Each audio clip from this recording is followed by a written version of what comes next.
Siku ya leo labda nikitaka kufundisha watu tu kuhusu aina ya manabii.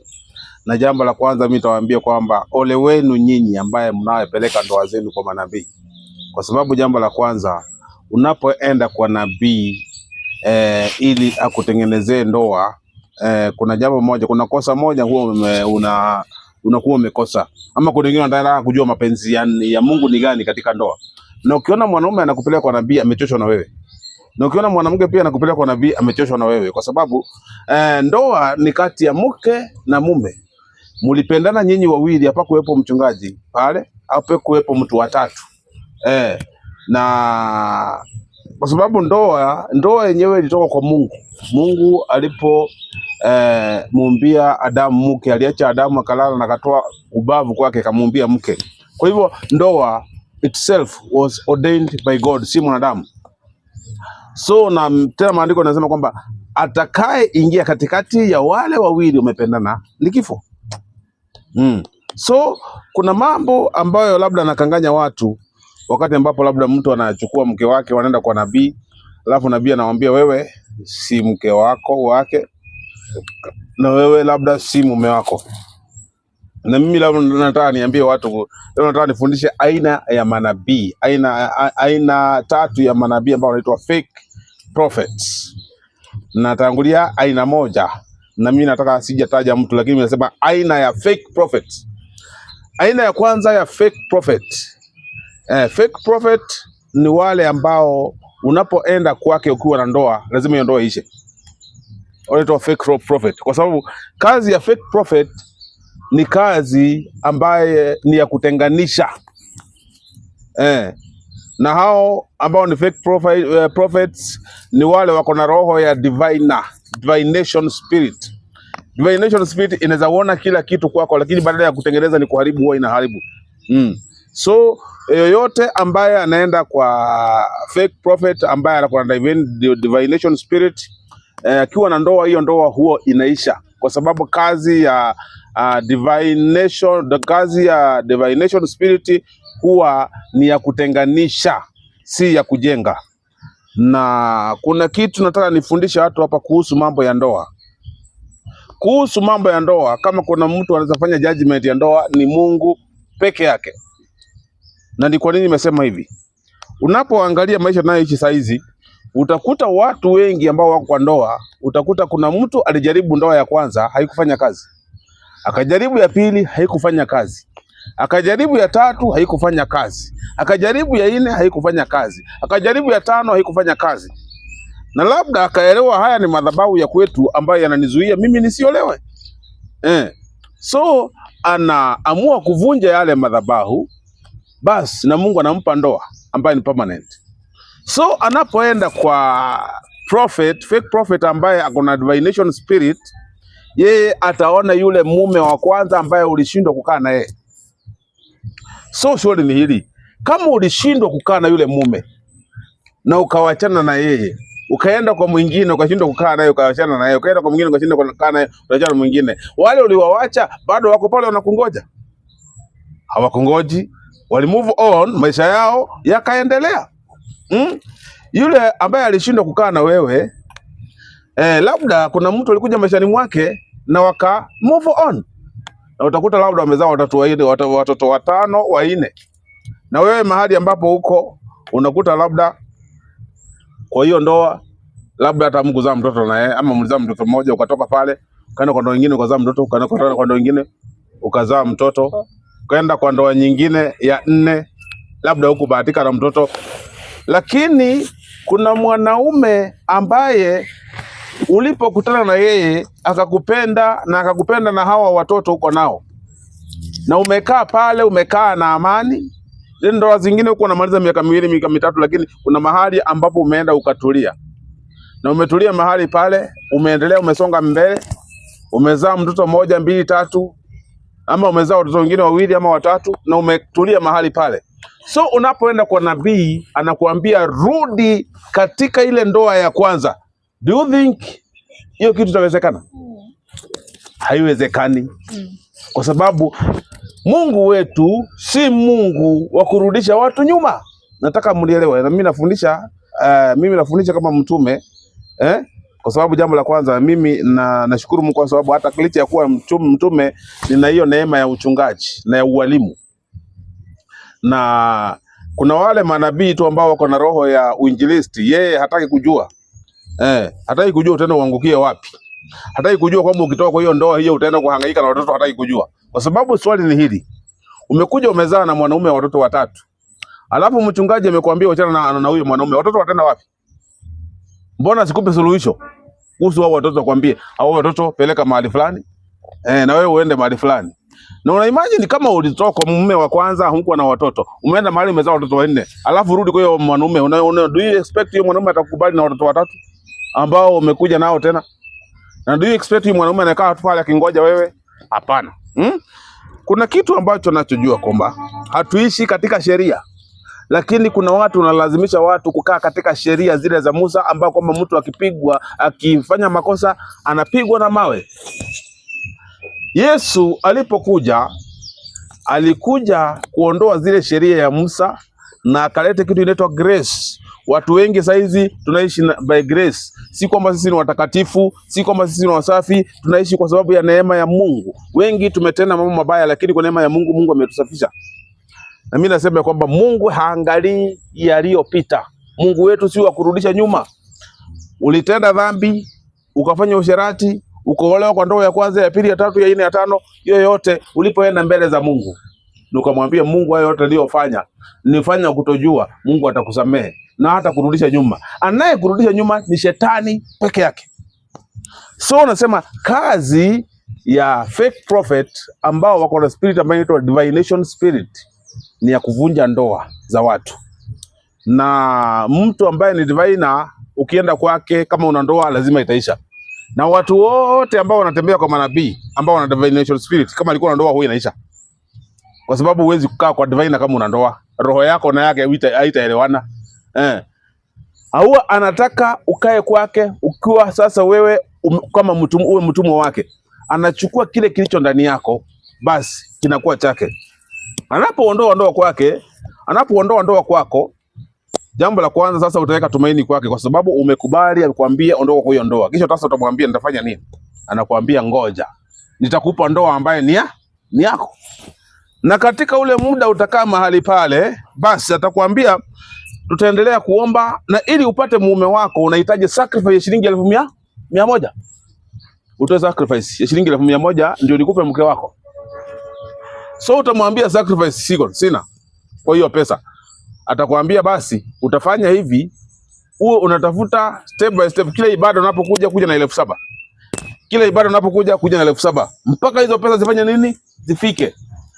Na itakapomalizika, ili hadi sasa upatiwe yule ambaye anasemekana ni mume wako, utapewa hata yule mwanaume ambaye amefunikwa macho, ambaye amekuwa brainwashed, ambaye pia alifukuza mke wake na akaambiwa ngoja mume wako. Sasa yule mwanaume naye amekaa pale, ametumiwa pesa zake zote zimekulwa, alafu anarudi anakuambia huyu ndiye mume wako. Kazi ya fake prophets, wale ambao wako na divination spirit. Kabla tuelekee pale pastor, vitu ama visa kama hivi vimekuwa vikifanyika kwa makanisa ambao wanasema wameokoka sana, kama tukiashiria kule kwa Pastor Ezekiel. Tumeona wanawake wengi pia, wanaume, vijana wakienda kule unaambiwa hii ndoa sio yako. Labda inakuwaje? Kwa sababu kama wewe ni pastor uliitwa kurekebisha mambo, lakini au kuitwa kutenganisha, inakuwaje? Na labda wale ambao wanaambiwa hivi, ni kitu gani hasa kinawafanya pia wakubaliane na yale maneno ambao wanapewa? Kuna kitu ambacho nataka ninarudia tena. Nimesema hivi, kuna aina ya manabii fake prophets, na hao fake prophets namba kubwa yao wanga na ile spirit inaitwa divination spirit. Divination spirit ni ya kutenganisha. Napo kutenganisha wewe, tena zaidi ya kutenganisha kwamba wanakubrainwash kwanza. Unajua wakati mtu anaambiwa huyu si mume wako na unakubali, tayari unakuwa umekuwa brainwashed. Ili ukubali huyu umeambiwa si mume wako, lazima ametempa na akili yako, ametempa na mawazo yako, na uamini kabisa huyu si mke wangu. Kwa sababu mimi naamini kabisa kama umekaa na mtu miaka 10, miaka 12, 13, mmefanya mpaka harusi, sidhani ya kwamba hauja kuja kujua kwamba huyu mtu unayekaa na mke wako. Unajua kabisa huyu nayekaa ni mke wangu, na mmependana hiyo miaka yote. Alafu ifikie mahali mwanadamu awambie huyu si mke wako na mkubaliane na yeye, lazima kuna kitu ambacho kimeingia katika ubongo wako ambacho hakitokani na Mungu. Kuna roho imeingia katika ubongo wako ambaye haitokani na Mungu. Na wengi wao unakutanga kwamba, na I'm sorry, mimi sitaji mtu, mnapoenda kutolewa unabii, kuna wengine unakutanga labda aidha labda atakapotoa zile shilingi 7,000, mwingine labda atasprayiwa na mafuta, atasprayiwa na anointing oil, na mwingine labda awekelewe kitambaa ambacho unaona makanisa mengi wanawekelewa watu vitambaa wapi? Kwa kichwa. Unapokaa na kile kitambaa na unabariki na unatabiriwa, usielewe kile kitambaa nguvu yake ni nini. Kile kitambaa kuna nguvu maalum. Kuna nguvu maalum inapowekelewa kwenye kitambaa chako, ili cha kufunika akili yako, cha kupotosha mawazo yako. Ndipo sasa unapoambiwa kitu unaamini hiki umeambiwa ni kweli. Lakini unapokuta katika maandiko, unapokuta katika neno la Mungu, linasemaje kuhusu ndoa? Linasemaje kuhusu ndoa? Ndoa hii mnapounganika, pasiwe yeyote atakayewatenganisha mpaka kufa. Kwa hivyo jambo la kwanza, Mungu sio Mungu anafufua mambo yaliyopita. Si Mungu anafufua dhambi zilizopita. Wengine labda katika kuolewa kwao, ama katika wakati ambapo alikuwa na jaribu hapa na hapa, hakuwa ameokoka, hakuwa amemjua Mungu. Alijaribu hii ndoa, akajaribu hii, hakuwa amemjua Mungu. Sasa amekuja kumjua Mungu akiwa katika hii ndoa ambayo mliseto. Na unajua hakuna kitu kibaya kama mwanamke kama hayuko settled katika ndoa. Akili yake hata kumwambia kitu hawezi shikishika. Hata wengine hawezi kuwa seto katika wokovu. Utakuta hata wengine hata kuokoka ni ngumu sana kama hajakuwa seto, kwa sababu ibada huanzia kwa nyumba. Biblia inasema kwamba ibada njema huanzia kwa nyumba. Amani pia inaanzia wapi? Kwa nyumba. Kwa hivyo amani ikianzia kwa nyumba, hivyo hata kanisani ile neno la Mungu litakuingia kwa uzuri. Lakini kama hakuna amani kwa nyumba, basi unakuta hata neno la Mungu halitakuingia vizuri. So watu wengine unakuta labda katika hii ndoa ameingia katika ndoa ya mtu ambaye ameokoka, ama alikuja akampokea Yesu Kristo na akampata ndugu aliyokuwa katika kanisani, naye labda amepitia magumu na akawa anamuomba Mungu ampe mke, na akapata huyo mke, na akakupata labda wewe. Wakati amekupata wewe na mumeenda mkafanya harusi, mumekaa pamoja, mumezaa watoto, hata kama hamjazaa mumekaa pamoja. Alafu inakuwa sasa nyinyi mnatoka mnaenda kwa nabii, labda mnaenda kuombewa mpate mtoto. Swali ni moja tu, mumeenda kuombewa mpate mtoto. Hamjaenda kutenganishwa, mumeenda kuombewa mpate watoto. Lakini utakuta kuna mwingine anaenda kuambia kwa sababu ili usipate mtoto, hii ndoa huko si yako. Rudi katika ile ndoa ya kwanza. Na hiyo ndoa labda, hiyo ndoa ulijaribu ukashindwa. Hiyo ndoa labda ilikuwa ni ndoa ya vita. Huyo mtu labda alitaka kukuua. Alafu unaambiwa rudi katika ile ndoa. So kile ambacho namaanisha kwamba Mungu wetu si Mungu wa kurudisha watu nyuma. Na wengi ambao wanaenda mahali pale na wanakubaliana, hakika kabisa utaangalia akili zao wanakuwa wamekuwa brainwashed. Mimi siambii mtu aache mke wake aende aoe mke mwingine. Lakini kama ulijaribu ndoa kule ukajaribu, huenda ikawa labda iko madhabahu ya kwenu ilikuwa na shida. Na Mungu akakusaidia ukavunja yale madhabahu. Ukapata ndoa ambayo unatulia ndani yake. So sisi nikwambia acha hii ndoa, rudi katika ndoa ya kwanza. Na Divina aombe watu. Nani? Divina. Sasa nimekuambia kwamba kazi ya Divina ni kutenganisha. Kazi ya Divina si ya kurekebisha. Kazi ya Divina ni ya kuharibu. So ndio ni kwa sababu nilikuwa naambia aina ya kwanza, na nilikuwa nataka kwenda kwa aina ya pili ni gani? Ya fake prophet. Aina ya pili ya fake prophet ni wale ambao huchukua kile kiko ndani yako, wanachukua kile kiko ndani yako. Anamaanisha kwamba wewe ndani yako, kama kuna roho ya mafanikio, ataichukua, ataondoa kwako. Kama wewe una roho ya kubarikiwa, anaondoa kwako. Una roho ya kusonga mbele, anaondoa kwako. Kama wewe ni bright, anaondoa kwako. Ni kwa nini anaondoa kwako? Ili chochote kiwe mikononi mwako, awe ana control maisha yako vile anavyotaka. Leo anaweza kuambia hivi, Bwana anasema hilo shamba uko nalo, enda uza shamba fulani, lete pesa wapi? Kwenye haya madhabahu. Anaweza kuangalia hivi, akute labda wewe katika hiyo ndoa, wewe mke ndio umefanikiwa ama ndio mwenye mali mingi, kwa sababu divine anaonanga mzuri sana. Anaona kwenu kuna mali nyingi sana, na anaona hawezi kupata labda mkiwa na huyu mwanaume. Ata make sure amekosanisha na huyu mwanaume ndio akupate wewe ukiwa peke yako, ndio apate hiyo mali iko kwenu. Hao wanaitwa diviners. Fake prophets, wale ambao kuna divination spirit. Na hao ndio wanakodheshanga watu. Na namba kubwa ya wale, nimepigiwa simu maelfu na maelfu ya simu kutoka outside. Wengine wakiwa Germany, wengine wakiwa France, wengine wakiwa Italy, wengine wakiwa Britain. Wananiambia mimi nilikuwa kwa mtumishi fulani, na huko hivyo niliuza kila kitu. Aliniambia niuze kila kitu, nipeleke pesa kwake. So wengi hao si watumishi, wanaitwa diviners. Si manabii wa Mungu, wanaitwa fake prophets and diviners. So ninamalizia huyu wa mwisho. Kuna fake prophet wa mwisho ambaye pia ako na divination spirit. Huyo ni namba 3. Namba 3, huyu ni yule ambaye anateka mawazo yako. Chochote anachosema unaamini. Anaweza kuambia ukunywe mkojo na utakunywa. Anaweza kuambia ukunywe jiki na utakunywa. Anaweza waambia tujifungie mahali, maana usiku hukumu imefika, Yesu anarudi, tujifikie mahali, mwisho wa dunia umefika, na mtajifungia mahali kwamba mkingoja Yesu anarudi.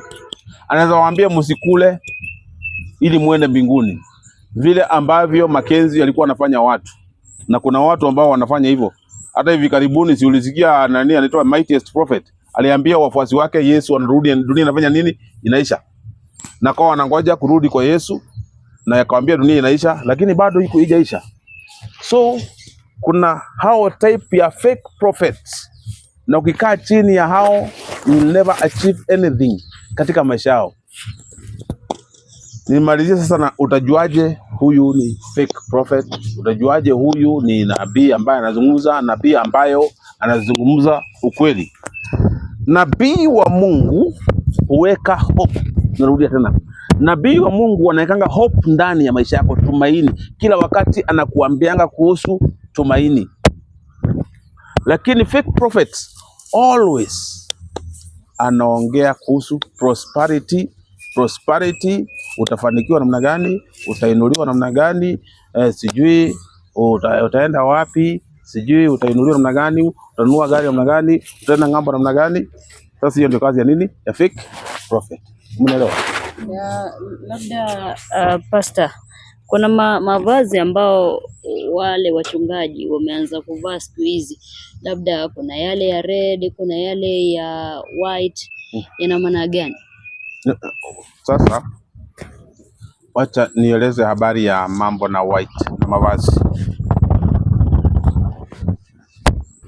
Kuna kitu ambacho kinachoitwa mavazi. Mavazi, nataka nizungumzie mavazi. Manabii wengi wanapenda kuvaa mavazi fulani, lakini nitawaambia kuhusu mavazi. Nabii wa Mungu hahitaji kuwa na vazi rasmi. Hahitaji kuwa na vazi rasmi. Kwa hivyo ukiona nabii ambaye anafaa vazi rasmi, hiyo yake is not huo si unabii kutoka kwa Mungu. Nabii ambaye ako na nguo rasmi, na kwamba sasa unakuta kwamba hiyo nguo tu ndiye anavaa kuanzia Sunday mpaka Sunday. Manguo mengi unaokuta kwamba ama manabii wengi wanavaa yale manguo, unakutanga yametolewa kitu kinaitwa dhabihu, yametolewa sacrifice. Kwa hivyo hiyo nguo anayevaa kuanzia Monday to Sunday, kila nguo iko na nguvu zake. Kila nguo iko na nguvu zake. Na kuna wale wanavanga, nataka niwaambie habari ya white. Kuna wengi wanavaa white, kama unakuta kwamba kuna white iko na meaning yake. White inamaanisha holiness. Na white pia inamaanisha mwangaza. Na wengi wao nguo ambayo ni rasmi tu inakuanga ni white. Lakini si lazima avae ile white. Si lazima avae white. Lakini kuna watu wameifanya kama sasa ni mtindo. Na kuna wale ambao wanaitwa na kuna nataka nimweleze maana ya red. Red inamaanisha blood, damu.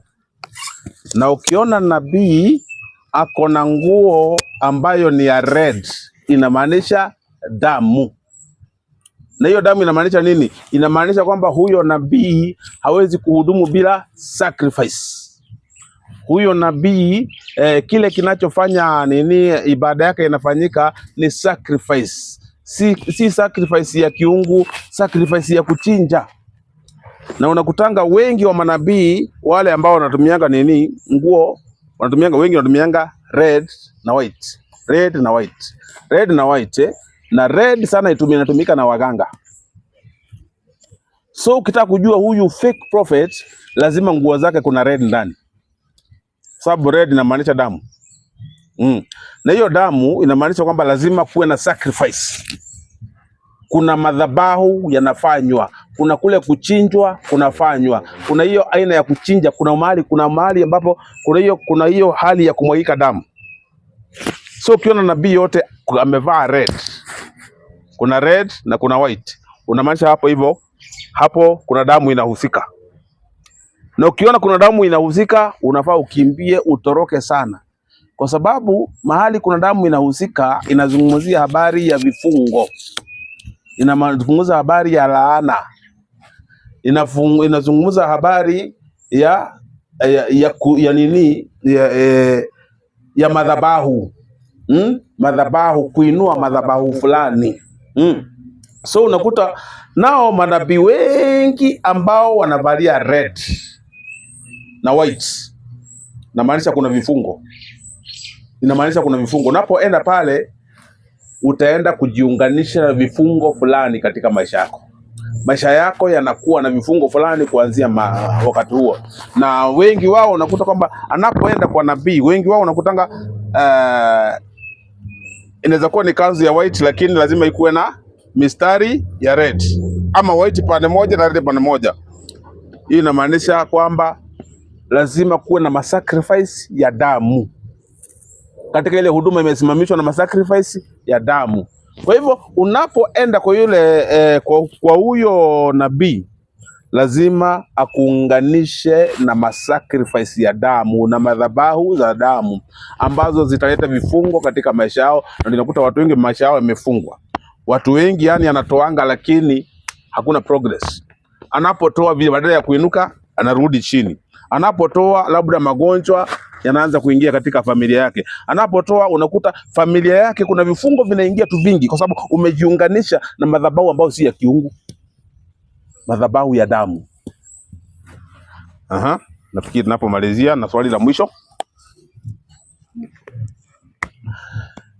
Kama hakuna swali la mwisho, ningependa tuweze kumalizia hapo. Natazama mahali pale, labda wewe umechanganyikiwa, unakosa kujua nabii wa kweli ni nani, ama labda kuna mambo unapitia tu katika maisha yako, unaona kuna vifungo ambavyo unapita ndani yake. Ni vizuri unipigie simu na nitakushauri vile utakavyofanya ili uwe uhuru. na usisahau pia tuna foundation pale ya kusaidia wamama kwenye slums ambayo inaitwa Penina Rasugu Foundation.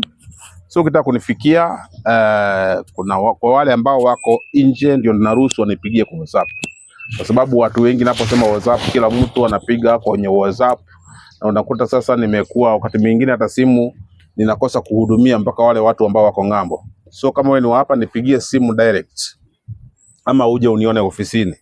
Nambari yangu ya simu 0722 744 672 0722 744 672. Shalom, Mungu awabariki.